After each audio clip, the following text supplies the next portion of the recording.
పోలీసోళ్ళు ఆడ బండ్లు చెక్కింగ్ చేస్తున్నారంటేనే ఈనంగా పోతుంటారు అన్నలు. కాయిదాలు కత్పలు లేనోళ్ళే కాదు, ఉన్న సుతా ఎందుకొచ్చిన పంచాదని సందులకు మలుపుతుంటారు.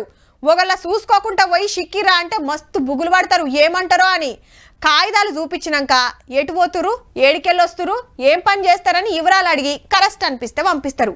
కానీ కొందరు అట్లా కాదు, నాకు ఆళ్ళు తెలుసు ఈళ్ళు తెలుసు అని గప్పాలు కొడుతుంటారు. హగో గసొంటోళ్ళ కంటే మహా ముదుర్లు గీళ్ళు. అయ్యో టక్కరైనట్టున్నది. ఆ అన్న అటు పడ్డాడు, ఈ అన్న ఇటు పడ్డాడు. పాపం అనిపిస్తుందిలే. ముచ్చట తెలిస్తే 4 జోపిడిచి పెడతారు. పంజాబ్ లా పోలీసోళ్ల మీదనే కాల్పులు జరిపిన ముదుర్లు.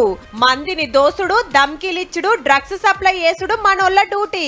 పాత కేసులు బగ్గనే ఉన్నాయట. ఓ గ్యాంగ్స్టర్ తన పనిచేస్తారట. ఆయంతా ఓ ఊరికి పోతున్నారని మతల వందుతే తొవ్వకు అడ్డం నిలబడి ఆపిండ్రట పోలీసులు. హిగేముంది, మనోళ్ళు తుపాకులు తీసిరట. ఆళ్ళ దగ్గర లేవా, ఆళ్ళు తీసి తుట్ట కాల్చే వరకు ఇద్దరికి గుండ్లు దిగి ఆడనే పడిపోయిండ్రు. ఈ మోతవరికి బుల్లెట్లు దాకలే గాని పోలీసులకు చిక్కిండు. వాళ్ళను దావుకనకు తీసుకుపోయి మనోడిని స్టేషన్ కి పట్టుకుపోయిండ్రట. ఇక ఆ ఊరికి ఎందుకు పోతుర్రు, ఏ మెలకబెట్టబోతుర్రు అని వివరాలు గుంజుతున్నారు. తుపాకులు పట్టుకొని గీతీర్ల రోడ్ల మీదనే తిరుగుతున్నారంటే పంజాబ్ లా పరిస్థితి ఎట్లున్నదో చూడుర్రిగా.